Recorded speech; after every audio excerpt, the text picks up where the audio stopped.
നമസ്കാരം. നമുക്ക് ചുറ്റുമുള്ള ചെടികളും വസ്തുക്കളും ഒക്കെ ആമസോണിൽ വിൽക്കാം എന്നൊരു അവയർനെസ് കിട്ടിയതുകൊണ്ടാണല്ലോ നിങ്ങൾ ഓരോരുത്തരും ഈ കോഴ്സിലേക്ക് വന്നിരിക്കുന്നത്, ശരിയല്ലേ? അപ്പൊ നമുക്ക് ചുറ്റുമുള്ള എന്തും ആമസോണിൽ വിൽക്കാൻ പറ്റുന്നതാണ്. ശരിക്കും പറഞ്ഞാൽ ആമസോൺ സെല്ലിംഗ് എങ്ങനെയാണെന്ന് പഠിച്ചു കഴിഞ്ഞാൽ നമുക്ക് എന്തും ആമസോണിൽ വിൽക്കാൻ പറ്റും. അപ്പൊ ശരിക്കും ആമസോണിൽ എങ്ങനെ വിൽക്കാം എന്ന് പഠിക്കുന്നതിന് മുന്നേ ആയിട്ട് എന്താണ് ആമസോൺ എന്നറിയണ്ടേ? അതെ, തീർച്ചയായിട്ടും നമ്മൾ എന്താണ് ആമസോൺ എന്ന് അറിഞ്ഞിരിക്കണം. എങ്കിൽ മാത്രമേ നമുക്ക് അതിന്റെ വിൽപ്പന വിജയകരമായിട്ട് മുന്നോട്ട് കൊണ്ടുപോകാൻ പറ്റുള്ളൂ. അപ്പോൾ ഇന്നത്തെ ക്ലാസ്സിൽ നമ്മൾ എന്താണ് ആമസോൺ എന്നാണ് പഠിക്കാൻ പോകുന്നത്. ശരിക്കും പറഞ്ഞാൽ ആമസോൺ എന്ന് വെച്ചാൽ ഒരു മൾട്ടിനാഷണൽ കമ്പനിയാണ്. ഏതാണ്ട് 1994 ജെഫ് ബസോസ് സ്ഥാപിച്ച ഒരു ഓൺലൈൻ കമ്പനിയാണിത്.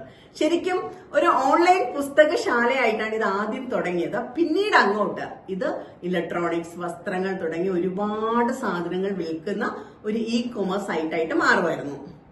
ഇന്നിത് ലോകത്തിലെ തന്നെ ഏറ്റവും വലിയ ഒരു ഓൺലൈൻ വിപണിയായി മാറിക്കഴിഞ്ഞിരിക്കുകയാണ്.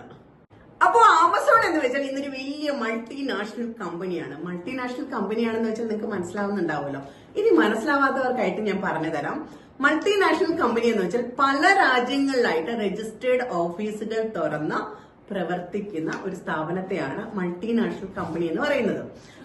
സിമ്പിൾ ആയിട്ട് ഒരു ഉദാഹരണത്തിലൂടെ പറഞ്ഞു തരാം. ഇപ്പൊ റീംസ് ബാസ്ക്കറ്റ് ഒരു കൊമേഴ്സ് വെബ്സൈറ്റ് ആണ്. റീംസ് ബാസ്ക്കറ്റും ആമസോണും ചെയ്യുന്നത് ഒരേ ജോലി തന്നെയാണ്. പക്ഷേ ആമസോൺ ഒരു മൾട്ടിനാഷണൽ കമ്പനിയാണ്. റീംസ് ബാസ്ക്കറ്റ് ഇവിടെ കേരളത്തിനുള്ളിൽ അല്ലെങ്കിൽ ഇന്ത്യക്കുള്ളിൽ മാത്രം വിൽപ്പന നടത്തുന്ന, ഇവിടെ മാത്രം രജിസ്റ്റേർഡ് ഓഫീസുള്ള ഒരു സ്ഥാപനമാണ്.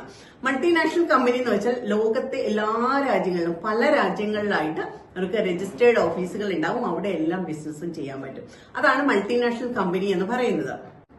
അപ്പൊ ആമസോൺ എന്ന് പറയുമ്പോൾ ലോകം മുഴുവനുള്ള സാധനങ്ങളെ കൊമേഴ്സ് വെബ്സൈറ്റിലൂടെ ലോകം മുഴുവൻ വിറ്റഴിക്കുന്നു. മനസ്സിലായല്ലോ എന്താണ് മൾട്ടിനാഷണൽ കമ്പനി എന്ന് ഉദ്ദേശിക്കുന്നത്? അപ്പൊ ഇപ്പൊ നിങ്ങൾ വിചാരിക്കുന്നുണ്ടാവും, ഇത്രയും വലിയ മൾട്ടിനാഷണൽ കമ്പനിയിൽ നമ്മളുടെയൊക്കെ പ്രോഡക്റ്റ് വിൽക്കാൻ കഴിയുമോ, നമുക്കൊക്കെ സെല്ലർ ആവാൻ കഴിയുമോ എന്നുള്ളത്.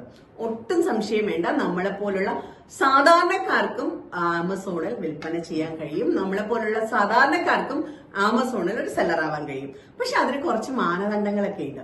അപ്പൊ അങ്ങനെയുള്ള കാര്യങ്ങളും ആർക്കൊക്കെയാണ് ആമസോണിൽ സെല് ചെയ്യാൻ കഴിയുന്നത്, എന്തൊക്കെയാണ് ആമസോണിൽ സെല് ചെയ്യാൻ കഴിയുന്നത്, എങ്ങനെയൊക്കെയാണ് ആമസോണിൽ സെയിൽ ചെയ്യാൻ പറ്റുന്നത്, അതിനെക്കുറിച്ചുള്ള വിശദമായ ക്ലാസ്സാണ് നമ്മൾ അടുത്ത ദിവസം എടുക്കുന്നുണ്ടാവും.